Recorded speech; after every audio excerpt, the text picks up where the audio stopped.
Hey everyone, and welcome back to My Mind Mashups for another deep dive. Into a topic that just might make you see the world around you in a whole new light. We're going to be exploring something pretty fascinating. The intersection of architecture and consciousness. So it turns out that the buildings we inhabit don't just shape our physical experiences. They also have a pretty profound impact on how we think and feel. And even remember. Yeah, if you've ever walked into a room and completely forgotten why you went there, you've experienced this firsthand. Oh yeah, for sure. That's the doorway effect in action. The doorway effect. Precisely. Interesting. The simple act of passing through a doorway can create a mental event boundary. What is that? A kind of reset button for our brains. Event boundaries. Think of it like this. Okay. Our brains are constantly bombarded with sensory information. Right. To make sense of it all, they divide our experiences into distinct events, Mm-hmm. almost like chapters in a book. So like our brains are hitting the save button, creating a new file for each new experience.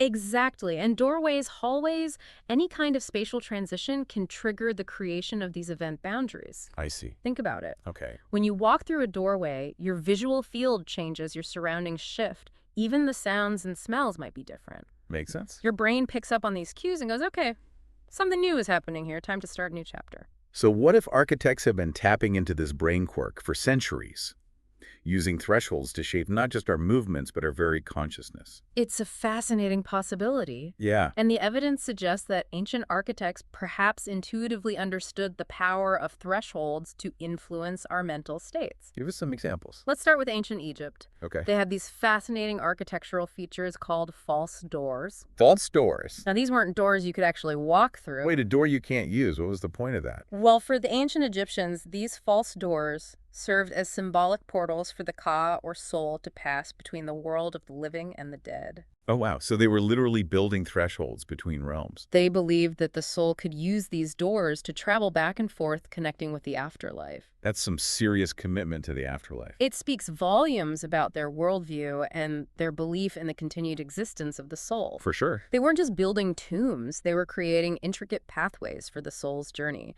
And they weren't alone in using architecture to influence spiritual experiences.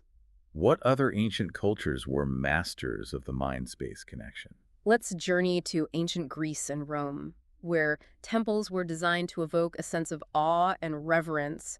Those grand columned entrances weren't just about aesthetics. So it wasn't just about making a grand entrance. Not at all. They were carefully crafted to shift your mental state, preparing you to enter a sacred space. The transition from the bustling city to the serene temple interior was meant to be a transformative experience. It's like a physical and psychological reset button. And speaking of mind-bending transitions, what about those ancient labyrinths? I've always been fascinated by them. Ah, yes, the labyrinths of the Mayans and the Chavin culture in ancient Peru. Right. These weren't your typical garden mazes. We're talking narrow, winding passages, often dimly lit, designed to disorient and heighten the senses. Did they know about sensory deprivation millennia ago? It's certainly possible. Wow. Imagine walking through those twisting corridors, the outside world, fading away, your senses becoming hyper-aware. Yeah. It's not hard to imagine these labyrinth-inducing altered states of consciousness, perhaps facilitating spiritual rituals or mystical experiences. Okay, ancient architects were way ahead of their time. But let's bring this back to the present. Okay. How are these principles being applied in modern architecture? Good question. Well, one area where we see this connection between design and well-being is in healthcare settings. Okay. There's a growing movement towards biophilic design, Biophilic design. incorporating elements of nature into hospitals and clinics. That sounds pretty fancy. What's the thinking behind that? It's based on the idea that humans have an innate connection to nature and that exposure to natural elements can have a profound impact on our mental and physical health. Interesting. Even something as simple as a window view of trees or a garden can reduce stress, lower blood pressure, and even speed up recovery times. So it's not just about making hospitals look prettier. It's about actually creating a more healing environment. Exactly, and we see this in other modern settings as well. Like where? Think about museums. Have you ever noticed how the entrance to a museum often feels very distinct from the galleries themselves? Yeah, totally. You usually walk through a large open space, maybe with high ceilings, and then the galleries themselves are often more intimate and focused. Precisely. And that's not just an aesthetic choice. That transitional space, that threshold, helps to create a mental separation between the outside world and the world of the museum. Mm. It allows you to shed your everyday concerns and enter a more contemplative state of mind, primed for absorbing the art and information you're about to encounter. It's like a mental decompression chamber. I never realized how much thought went into designing those spaces, but I do have to say I always feel a certain shift in my mood walking into a museum, like I'm entering a space of contemplation and learning. And it's not just about the physical space itself. Think about the lighting. Often museum entrances are flooded with natural light, which can help to boost mood and alertness. Then as you move into the galleries, the lighting often becomes more subdued, creating a sense of focus and intimacy. So it's a combination of spatial design and sensory manipulation all working together to guide the visitor's experience. Exactly. And these principles can be applied to other types of spaces as well. Like what? Take libraries, for example. Okay. They often have a similar layout. A grand entrance, perhaps with a soaring atrium, followed by quieter, more focused reading rooms. Now that you mention it, libraries do have that same kind of transition. Hmm. You walk in feeling energized and inspired, and then you naturally gravitate towards those quieter spaces for deeper concentration. Exactly. And this isn't a coincidence. It's a deliberate design choice that leverages our brain's natural tendency to segment experiences and create event boundaries. Yeah. By manipulating these boundaries, architects can subtly shape our mood, our focus, and even our ability to learn and remember. So, like, architects are playing with our minds. In a good way, of course. This is all so fascinating, but I have to admit I'm a little worried about where this is all heading. Right. What happens when we combine these ancient insights with modern technology? Oh. What does the future of architecture hold? Well, I guess we're going to have to find out after the break. Stay with us. Welcome back, everyone. Yeah. My mind is still buzzing from that last segment. Ancient temples, modern hospitals. It's amazing to think about how architects have been shaping our experiences for centuries. It really highlights the power of design to influence our subconscious, and as we move into the future, that power is only going to amplify. So let's talk about the future. You mentioned AI-driven architecture and neuroadaptive environments. Paint us a picture of what those might look like in the real world. Imagine walking into a workspace that can sense your stress levels. The lighting might shift to a calming hue, soothing music could start playing. Maybe even the scent of lavender fills the air. It's like the building itself becomes a wellness coach, nudging you towards a more relaxed and focused state. That's wild. So instead of reaching for another cup of coffee, I could just walk into a different room and instantly feel more zen. Sign me up. And that's just one example. AI algorithms could be used to design classrooms that adapt to each student's learning style. Wow. Imagine a classroom that can personalize the lighting soundscapes, even the spatial layout to create the optimal learning environment for each individual. Whoa, that's next level personalized education. Mm-hmm. No more one-size-fits-all classrooms. But what about the potential downsides?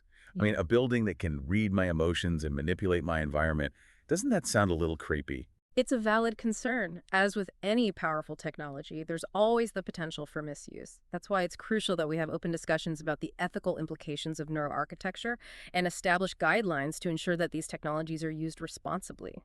So it's not just about the cool tech, it's about using it in a way that benefits humanity.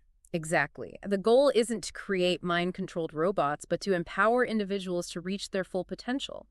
Imagine a world where architecture is no longer a static backdrop, but an active partner in our well-being and self-discovery. That's a powerful vision. But before we get too carried away with futuristic fantasies, let's ground ourselves in some real-world examples of how these principles are already being applied today. One area that's particularly exciting is the field of healthcare design. We're seeing a shift away from sterile institutional environments towards spaces that feel more human-centered and healing. You mentioned biophilic design earlier. Are there any specific examples of hospitals or clinics that are using this approach? Absolutely. The Kutek Puat Hospital in Singapore is a fantastic example. It's designed with lush gardens, courtyards, and even a green roof, all aimed at bringing nature into the healing process. Studies have shown that patients in rooms with views of nature experience less pain, require less medication, and recover faster. That's incredible. It's like the building itself is part of the treatment plan. Exactly. And it's not just about aesthetics. Those natural elements actually trigger physiological responses that promote healing and well-being. For example, exposure to sunlight helps regulate our circadian rhythms, improve sleep, and boosts mood, and views of nature have been shown to reduce stress hormones and promote relaxation. So it's like we're hardwired to connect with nature, and by bringing those elements into our built environments, we can tap into those innate healing mechanisms. But what about other types of spaces? How can we apply these principles to our homes, offices, and schools? Well, let's take the example of open plan offices. They become increasingly popular, but there's growing evidence that they can actually hinder productivity and creativity. The constant noise and distractions can lead to cognitive overload and make it difficult to focus. Yeah, I've definitely experienced that. It's hard to concentrate when you're constantly bombarded with other people's conversations and phone calls. Exactly. And that's where the concept of event boundaries comes in by creating distinct zones within an open plan office. You can provide employees with a sense of privacy and control over their environment. Think about incorporating quiet booths for focused work, collaborative spaces for brainstorming, and even dedicated areas for relaxation and socializing. So it's about creating a variety of spaces that cater to different needs and activities, kind of like a mental buffet. Hmm. I can choose the environment that best suits my current task or mood. That makes a lot of sense. And don't underestimate the power of sensory design. Think about the impact of lighting. Natural light is ideal for daytime productivity, while warmer, dimmer lighting can promote relaxation in the evening, and sound can play a powerful role as well. Incorporating nature sounds or calming music can help reduce stress and improve focus. This is making me rethink my entire apartment layout. Yeah. But seriously, it's amazing to think about how we can consciously shape our environments to enhance our well-being and optimize our performance. It's like we're taking control of our own mental states through design. And that's precisely the point. We're not just passive inhabitants of our spaces, we're active participants in shaping how those spaces affect us. And as we become more aware of this connection between architecture and consciousness, we can start to design environments that truly support our mental, emotional, and physical health. So what you're saying is that architecture isn't just about bricks and mortar. It's about creating spaces that nurture our minds and spirits. Exactly. It's about designing for the whole person, recognizing that our environments have a profound impact on who we are and how we experience the world. Okay, we've covered a lot of ground in this episode. We've traveled from ancient Egypt to modern Singapore, from biophilic hospitals to AI-powered workspaces. But I have a feeling there's still so much more to explore. What other mind-blowing possibilities lie ahead in the realm of neuroarchitecture? Well, that's a question we'll delve into in our final segment. We'll push the boundaries of imagination and explore the truly transformative potential of architecture to shape not just our spaces, but our very selves. Stay tuned. Welcome back to the final part of our deep dive into neuroarchitecture. I think we're all ready for those mind-blowing possibilities. Yeah, what other architectural wonders await us in the future? Well, we've talked about buildings that can respond to our emotions. Right. But what if we could go a step further? Imagine spaces that can actually enhance our cognitive abilities, boosting our memory focus and even creativity. You're telling me that one day I could walk into a room and instantly become a super learner? It might sound like science fiction, but researchers are already exploring ways to use light, sound, and spatial design to stimulate specific brain regions and enhance cognitive function. For example, studies have shown that exposure to certain wavelengths of light can improve alertness and memory, and there's growing evidence that specific sound frequencies can enhance focus and reduce stress. So instead of chugging energy drinks or relying on brain-boosting apps, we could simply design our environments to do the work for us. Exactly, and it's not just about individual enhancement. Imagine classrooms designed to optimize learning for every student or workspaces that foster collaboration and innovation.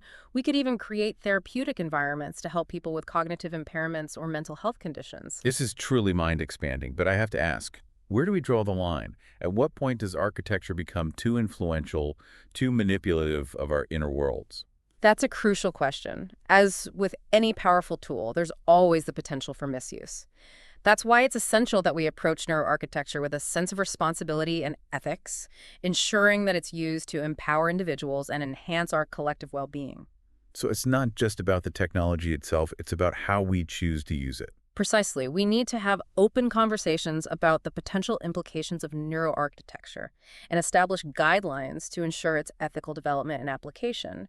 But ultimately, I believe that this field has the potential to revolutionize the way we live, work, and interact with the world around us. It's like we're standing on the threshold of a whole new era of design, one that recognizes the profound interconnectedness of our minds, bodies, and environments. And as we venture into this uncharted territory, it's important to remember that we're not just designing buildings, we're designing experiences, emotions, and even possibilities. So as we wrap up this deep dive, what's the key takeaway you want our listeners to walk away with? Architecture is not just about aesthetics or functionality. It's about shaping human experience at a fundamental level. Every space we inhabit has the power to influence our thoughts, feelings, and even our sense of self. So the next time you walk through a doorway, take a moment to appreciate the subtle power of that transition. It might just be a gateway to a whole new way of seeing and experiencing the world. Absolutely. And the future of architecture is not predetermined. It's something we're actively creating through our choices, our values, and our imaginations. What kind of spaces do we want to inhabit? What kind of world do we want to build? It's been great exploring those questions with you today. Absolutely. And thank you to all of our listeners for joining us on this mind-bending exploration of neuroarchitecture. And if you're ready for more mind-expanding adventures, don't forget to like and subscribe to My Mind Mashups. You can find us on all your favorite podcast platforms, including Amazon Music, Audible, Facebook Pocket Casts, Spotify, and YouTube. Just search for My Mind Mashups and get ready to dive in. Until next time, keep those brainwaves buzzing.